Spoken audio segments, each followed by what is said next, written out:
저는 이제 요 과정을 보면서 느낀 게 안철수 후보 잘라내기를 하나? 이런 생각을 했어요. 어떤 의미에서요? 지금 구속된 사람 3명은 전부 안철수 후보 사람들이에요. 국민의당 제보조작 사건 검찰의 수사 결과 발표. 네. 여기에 대해서 국민의당 쪽은 당이 개입하지 않았다고 자기들이 실드를 치고 결과를 보고 객관적으로 보면 당이 개입한 건 맞는데요. 네. 자기들은 이 순서까지는 당이 아니라고 보는 거죠. 최고위원인데 이용주, 박지원, 안철수 후보는 관련이 없는 걸로 판명됐다. 이렇게 아전인수격인 평가를 내리고 있다고 보거든요. 근데 어떻게 보면 면죄부인 것이 박지원 대표나 안철수 전 후보에 대해서는 조사를 아예 안 했어요. 그래서 기자들이 묻습니다. 왜 조사 안 했냐 그랬더니 그들이 사건에 개입했다는 여타의 정황적인 증거들이 없기 때문에 조사 하지 않았다 이런 식으로 이야기를 하고 있거든요. 직접 조사하지 않은 것은 뭐 어떻게 보십니까? 조사를 안 한 거죠. 이제 못한 게 아니라. 이게 이전 정권이면 조사를 못했을 거예요. 정치적인 어떤 뒷거래에 의해서. 지금은 조사를 안 했다고 볼 수밖에 없고요. 그리고 저는 이제 요 과정을 보면서 느낀 게 안철수 후보 잘라내기를 하나? 이런 생각을 했어요. 어떤 의미에서요? 지금 구속된 사람 3명은 전부 안철수 후보 사람들이에요. 그렇지. 네, 그래서 보면서 흐름을 보면서 안철수 후보에게 책임을 묻는구나 이런 느낌을 받았어요. 제 느낌은 그런 거고요. 그다음에 박지원 대표의 경우는 저는 36초간 통화한 부분이라든가 바이버를 통해서 보낸 내용들을 종합할 때 조사해야 된다고 생각했거든요. 근데 이 조사를 안 한 부분은 이해가 잘 안 갑니다. 그래서 이거는 의미 있는 꼬리 자르기 같아요. 그리고 이 사건에 의해서 가장 정치적 타격을 입을 사람은 안철수 후보예요. 지금 이준서를 아무리 부정하려고 그래도 안철수 사람이라고 할 수밖에 없고 이유미도 안철수 사람이잖아요.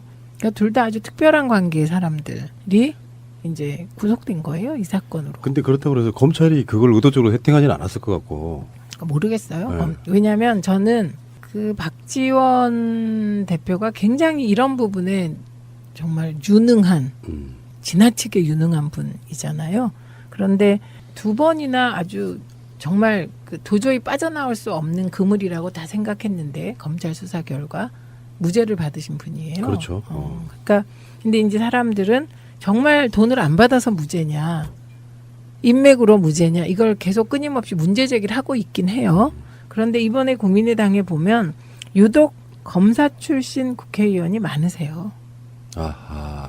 네. 이용주부터 해서 네, 저는 김경진도 그렇고. 그렇죠. 예. 근데 이게 인맥이 무시할 수 없는 게 이런 재판의 방향을 바꿀 수도 있고 그렇다고 생각해요. 새로운 시각이에요. 저는 그런 식으로 한 번도 본 적은 없거든요. 네, 저는 그런 게 읽혔고요. 무엇보다 이번 조사 결과 그다음에 이제 구속된 사람이 3명이고 불구속 기소가 2명이잖아요.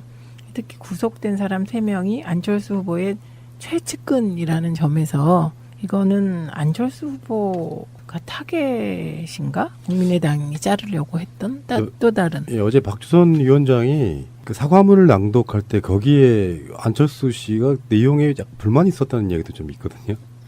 뭐 그런 시각으로 바라보면 지금 의원님 말씀은 뭐 이렇게 확정할 수는 없으나 느낌적으로는 뭔가 안철수가 가장 이 사건에 있어서의 국민의당 내부적으로는 그 어떤 프레임이 있다라고 보신다 그런 거죠. 네, 저는 그런 느낌이었어요. 이렇게 놓고 볼 때. 그런데 안철수 후보는 뭐 직격탄을 맞은 거죠. 왜냐하면 새정치로 출발해서 국민적 지지를 받은 안철수 전 대표가 이제는 최측근이 전대미문에 제보 조작까지 한 상황이거든요. 그렇죠. 네, 이거를 과연 안철수 후보가 헤쳐나올 수 있을까? 그러려면 어떤 게 필요할까? 일단 지금은 잘 안 보입니다. 그러면 이걸 다시 한번 또 연결 한번 해보고 싶어요. 뭐냐면 안철수 지금 복귀 전당대회 출마 여부가 뜨거운 화두인데 안철수 생각을 일단 차치하고요. 그거 자체가 논란이 되는 것은 뭐 주변에서 안철수 측근들이 불을 지필 수도 있다고 생각을 하는데 문제는 그게 지금 아까 말씀하신 대로만 들으면 국민의당 내에서 그거를 충동질하는 사람들 또는 안철수 심리는 그런 만약에 안철수 잘라내기 분위기 안철수와 이제 선 긋고 가겠다 독립된 안철수 당이 아닌 당으로 국민당 만들겠다는 흐름이 감진되면 안철수의 측근들은 그것을 반대하는 방법으로 안철수의 복귀를 도모한다. 그 흐름과 맥이 닿아 있는 거죠. 이미 그 지역위원장들이 반 이상의 지역위원장들이 안철수 전 대표의 대표 출마를 요구하는 기자회견을 했습니다. 행동에 들어갔어요. 그러니까 이건 다른 측면에서 보면 국민의당 내부에서 헤게모니 투쟁이 벌어지고 있는 거죠. 근데 워낙 이게 지지율이 5%밖에 안 되다 보니 국민들의 관심이 없는 것일 뿐입니다. 그러면은 안철수의 반대쪽에 가장 누머리는 누구라고 보세요? 거기는 박지원 대표 등이겠죠. 등. 네. 그럼 전당대회에 지금 가장 유력해 보인다는 천정배, 정동영. 거기는 그분들은 또 박지원 대표하고 결이 좀 다릅니다. 네. 근데 지금 박지원 대표가 나올 수는 없잖아요. 그렇죠. 왜냐하면 선거에 참패한 지도부인데. 그렇게 따지면은 안철수 씨의 재등판 이것도 말이 안 되는 거고. 네, 저는 상식에 따라 처신해야 된다고 보고요. 그래서 안철수 전 대표가 지금 노원 출마설이 끊임없이 나오지 않습니까? 그건 나가서 떨어지면 뭐 끝이고요.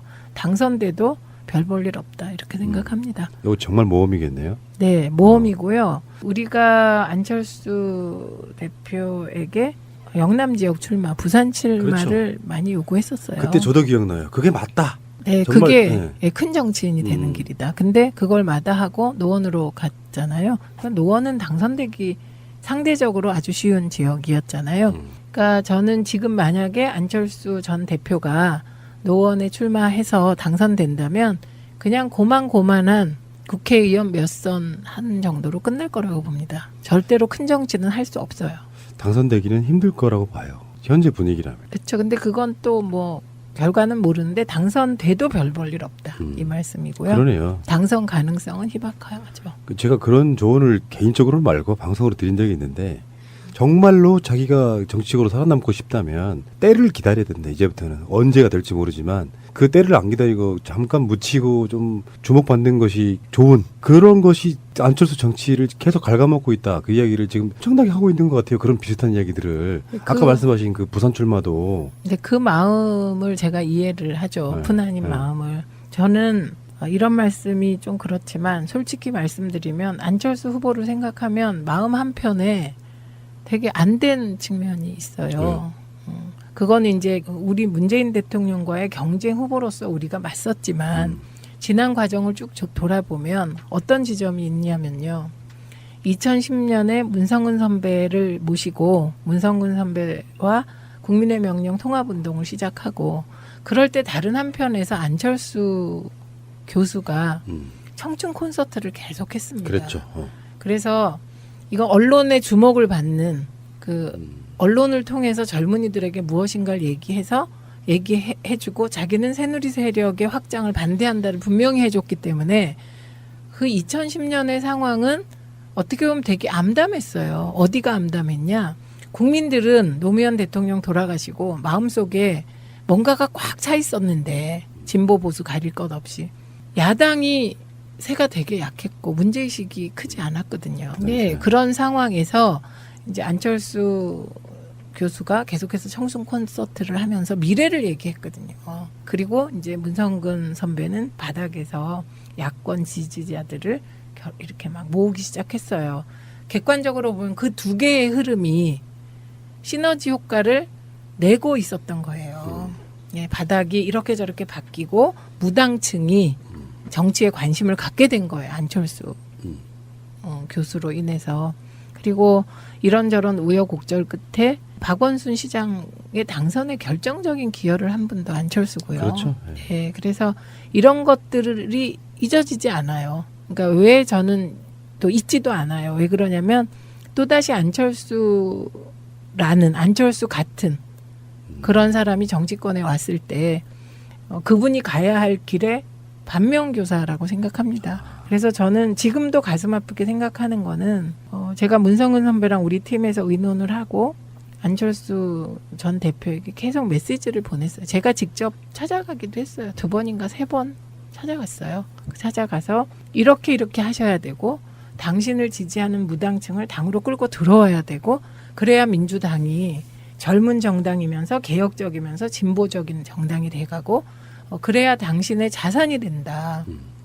정치는 나중에 가면 사실은 쪽수 싸움이거든요. 그래서 개파를 만들어서 많은 의원들을 밑에 거느리고 싶어 하는데 앞으로의 세상은 의원을 개파에 소속시키는 게 중요한 게 아니라 당원들이 얼마나 나를 지지하냐가 핵심이 될 거다. 그래서 무당파층을 우리 당이 끌어들여서 당신의 지지 기반으로 하라고 말씀드렸어요. 이런저런 통로로 문성근 선배도 몇 번 만나자고 했고 왜냐하면 좋은 자산이라고 생각을 했어요. 그때까지.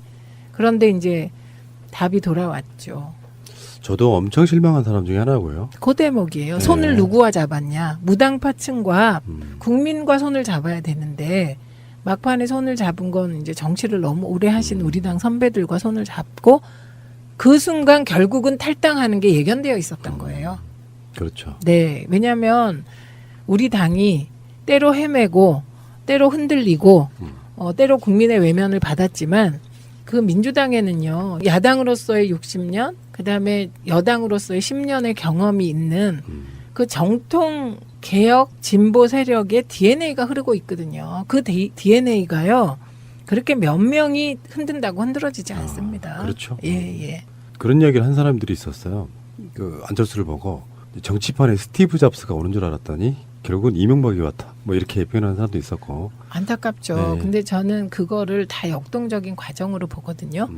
스티브 잡스가 될 수도 있었어요. 맞아요. 순간순간의 선택에 의해서. 근데 그 이명박이 되었다는 비아냥을 받는 선택들을 해나가신 거고 그러다가 결국은 최측근이 제보 조작을 하는 사태에 이른 거거든요. 그래서 저는 이게 이제 정치를 같이 하면서요. 그 정치인들은 서로 경쟁하고 상대를 죽이려고 하고 그렇게 생각하시겠지만 그렇게만 하면 정치가 지금까지 못 왔겠죠. 그래서 괜찮은 지도자감이라고 생각하면 음으로 양으로 다 덮게 되거든요. 키워야 되니까.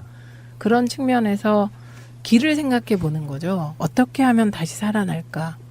그게 지금은 잘 안 보인다. 그리고 민주당에 너무 좋은 사람이 많다. 그러네.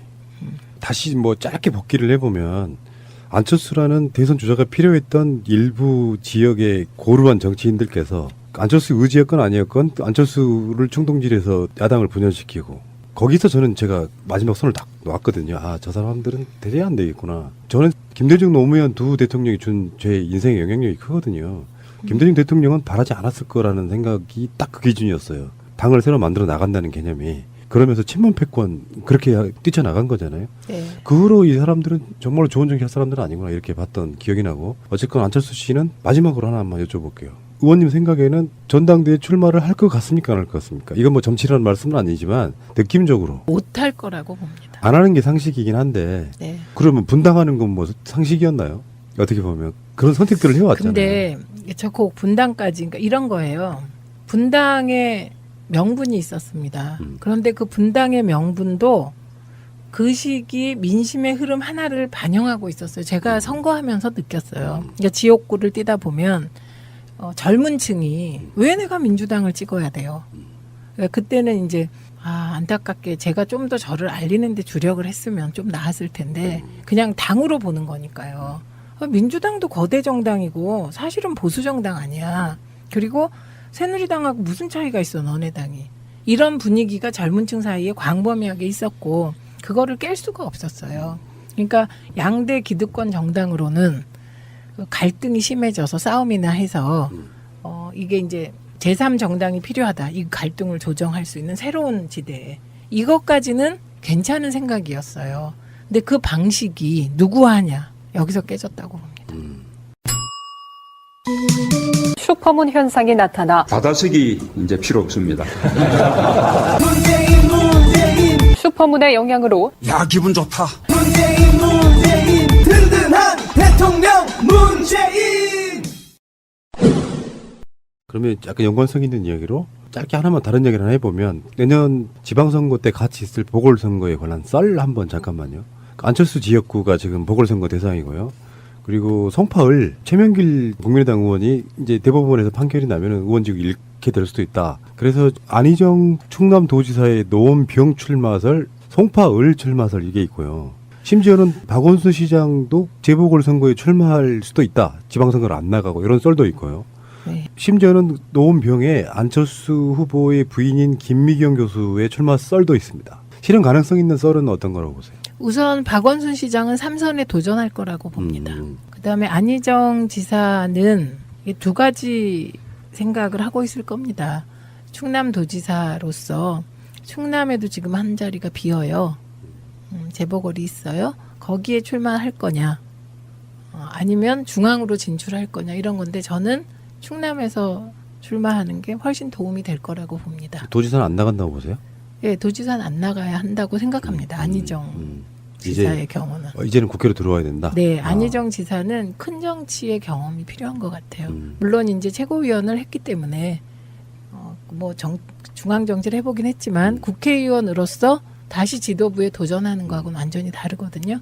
그리고 그 당시에 최고위원회 출마할 때 민주당이 80석 민주당일 때 한 거잖아요.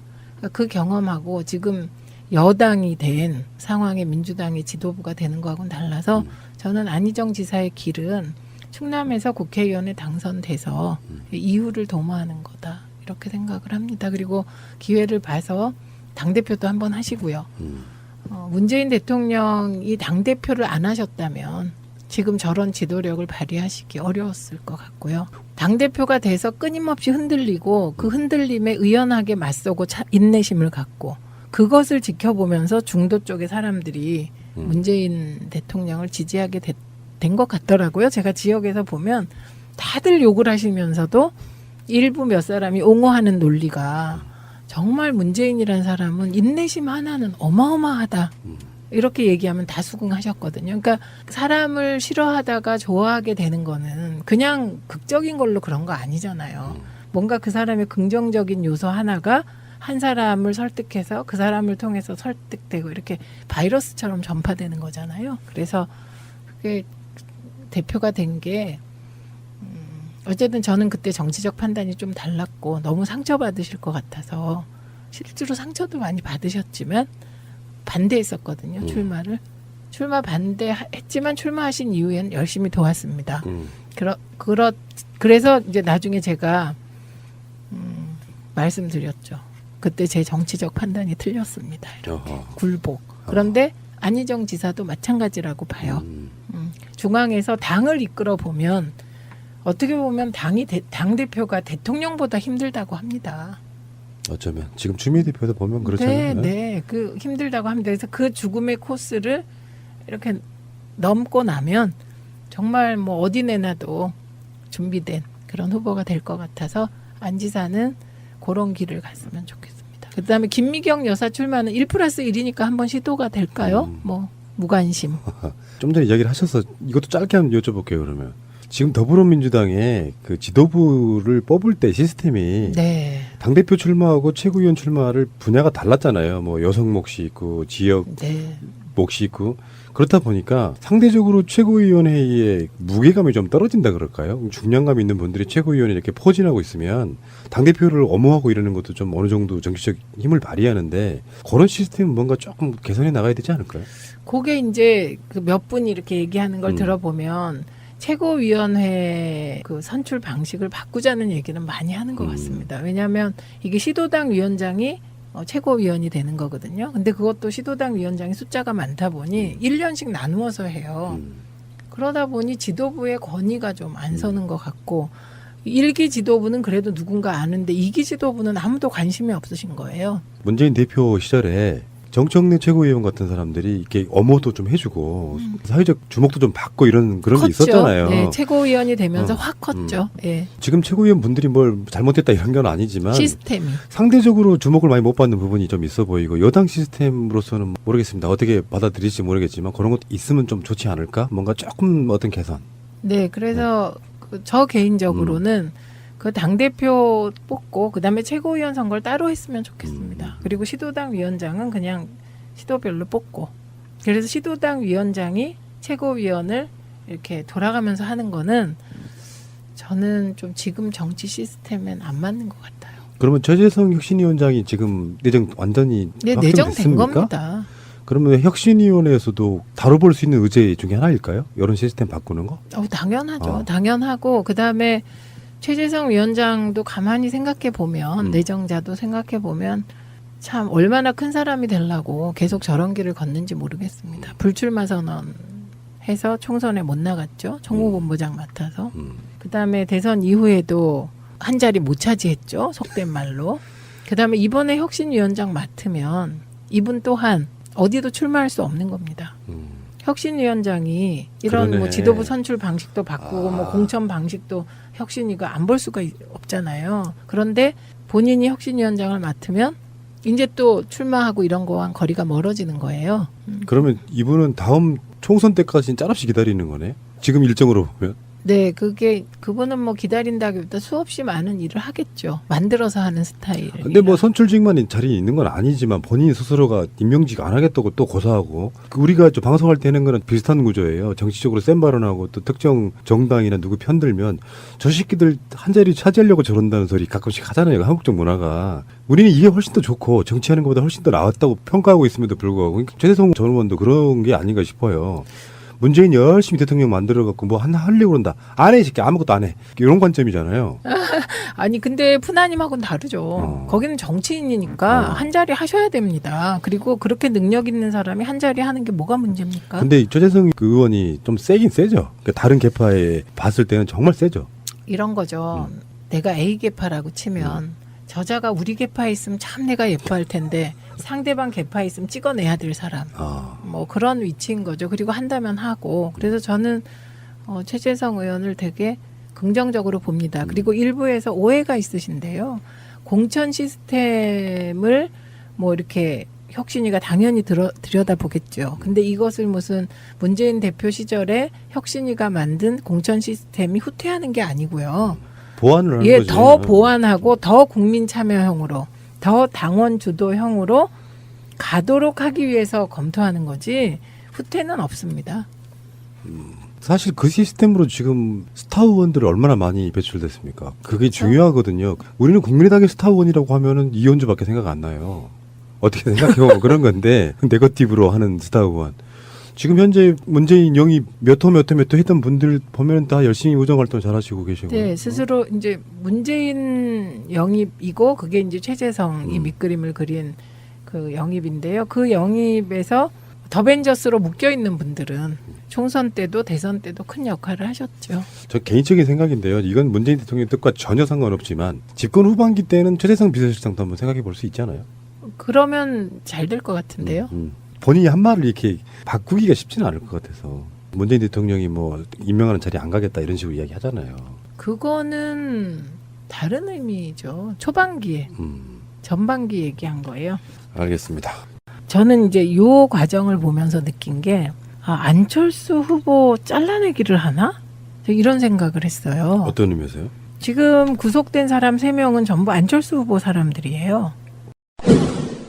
국민의당 제보조작 사건 검찰의 수사 결과 발표. 네.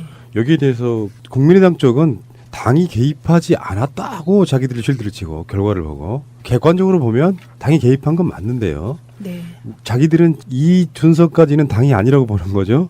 최고위원인데 이용주, 박지원, 안철수 후보는 관련이 없는 걸로 판명됐다. 이렇게 아전 인수격인 평가를 내리고 있다고 보거든요. 근데 어떻게 보면 면죄부인 것이 박지원 대표나 안철수 전 후보에 대해서는 조사를 아예 안 했어요. 그래서 기자들이 묻습니다. 왜 조사 안 했냐 그랬더니 그들이 사건에 개입했다는 여타의 정황적인 증거들이 없기 때문에 조사 하지 않았다 이런 식으로 이야기를 하고 있거든요. 직접 조사하지 않은 것은 뭐 어떻게 보십니까? 조사를 안 한 거죠. 이제 못한 게 아니라. 이게 이전 정권이면 조사를 못했을 거예요. 정치적인 어떤 뒷거래에 의해서. 지금은 조사를 안 했다고 볼 수밖에 없고요. 그리고 저는 이제 요 과정을 보면서 느낀 게 안철수 후보 잘라내기를 하나? 이런 생각을 했어요. 어떤 의미에서요? 지금 구속된 사람 3명은 전부 안철수 후보 사람들이에요. 그렇지. 네, 그래서 돼요. 아하. 네. 이용주부터 해서 네, 저는 김경진도 그렇고. 그렇죠. 예. 근데 이게 인맥이 무시할 수 없는 게 이런 재판의 방향을 바꿀 수도 있고 그렇다고 생각해요. 새로운 시각이에요. 저는 그런 식으로 한 번도 본 적은 없거든요. 네, 저는 그런 게 읽혔고요. 무엇보다 이번 조사 결과, 그다음에 이제 구속된 사람이 3명이고 불구속 기소가 2명이잖아요. 특히 구속된 사람 3명이 안철수 후보의 최측근이라는 점에서 이거는 안철수 후보가 타겟인가? 국민의당이 자르려고 했던 또 다른. 예, 어제 박주선 위원장이 그 사과문을 낭독할 때 거기에 안철수 씨가 내용에 불만이 있었다는 이야기도 좀 있거든요. 뭐 그런 시각으로 바라보면 지금 의원님 말씀은 뭐 이렇게 확정할 수는 없으나 느낌적으로는 뭔가 안철수가 가장 이 사건에 있어서의 국민의당 내부적으로는 네. 그 어떤 프레임이 있다라고 보신다 그런 거죠. 네, 저는 그런 느낌이었어요. 이렇게 놓고 볼 때. 그런데 안철수 후보는 뭐 직격탄을 맞은 거죠. 왜냐하면 새정치로 출발해서 국민적 지지를 받은 안철수 전 대표가 이제는 최측근이 전대미문에 제보 조작까지 한 상황이거든요. 그렇죠. 네, 이거를 과연 안철수 후보가 헤쳐나올 수 있을까? 그걸 보면서 흐름을 보면서 안철수 후보에게 책임을 묻는구나 이런 느낌을 받았어요. 제 느낌은 그런 거고요. 그다음에 박지원 대표의 경우는 저는 36초간 통화한 부분이라든가 바이버를 통해서 보낸 내용들을 종합할 때 조사해야 된다고 생각했거든요. 근데 이 조사를 안 한 부분은 이해가 잘 안 갑니다. 그래서 이거는 의미 있는 꼬리 자르기 같아요. 그리고 이 사건에 의해서 가장 정치적 타격을 입을 사람은 안철수 후보예요. 지금 이준서를 아무리 부정하려고 그래도 안철수 사람이라고 할 수밖에 없고 이유미도 안철수 사람이잖아요. 그러니까 둘 다 아주 특별한 관계의 사람들이 이제 구속된 거예요, 이 사건으로. 근데 그렇다고 해서 검찰이 그걸 의도적으로 해팅하지는 않았을 것 같고. 모르겠어요. 네. 왜냐하면 저는 그 박지원 대표가 굉장히 이런 부분에 정말 유능한, 지나치게 유능한 분이잖아요.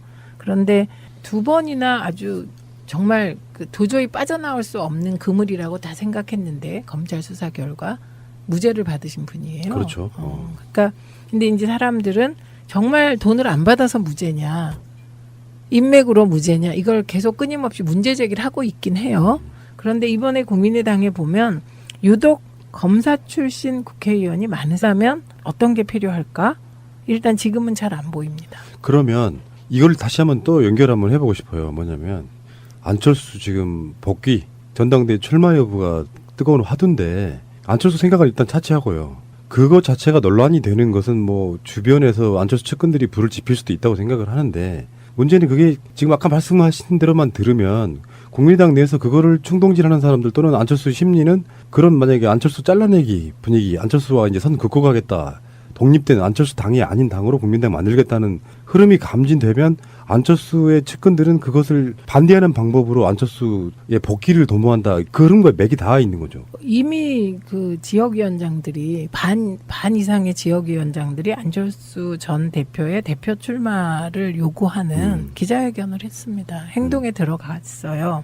그러니까 이건 다른 측면에서 보면 국민의당 내부에서 헤게모니 투쟁이 벌어지고 있는 거죠. 근데 워낙 이게 지지율이 5%밖에 안 되다 보니 국민들의 관심이 없는 것일 뿐입니다. 그러면은 안철수의 반대쪽에 가장 누머리는 누구라고 보세요? 거기는 박지원 대표 등이겠죠. 등. 네. 그럼 전당대회에 지금 가장 유력해 보인다는 천정배 정동영. 거기는 그분들은 또 박지원 대표하고 결이 좀 다릅니다. 네. 근데 지금 박지원 대표가 나올 수는 없잖아요. 그렇죠. 왜냐하면 선거에 참패한 지도부인데. 그렇게 따지면은 안철수 씨의 재등판 이것도 말이 안 되는 거고. 네, 저는 상식에 따라 처신해야 된다고 보고요. 그래서 안철수 전 대표가 지금 노원 출마설이 끊임없이 나오지 않습니까? 그건 나가서 떨어지면 뭐 끝이고요. 당선돼도 별 볼 일 없다 이렇게 생각합니다. 이거 정말 모험이겠네요. 네, 모험이고요. 우리가 안철수 대표에게 영남 지역 출마, 부산 출마를 많이 요구했었어요. 그때 저도 기억나요. 그게 맞다. 네, 정말, 그게 네. 예, 큰 정치인이 되는 길이다. 근데 그걸 마다하고 노원으로 갔잖아요. 그러니까 노원은 당선되기 상대적으로 아주 쉬운 지역이었잖아요. 그러니까 저는 지금 만약에 안철수 전 대표가 노원에 출마해서 당선된다면 그냥 고만고만한 국회의원 몇 선 한 정도로 끝날 거라고 봅니다. 절대로 큰 정치는 할 수 없어요. 당선되기는 힘들 거라고 봐요. 현재 분위기라면. 그렇죠. 근데 그건 또 뭐 결과는 모르는데 당선돼도 별 볼 일 없다 이 말씀이고요. 그러네요. 당선 가능성은 희박하죠.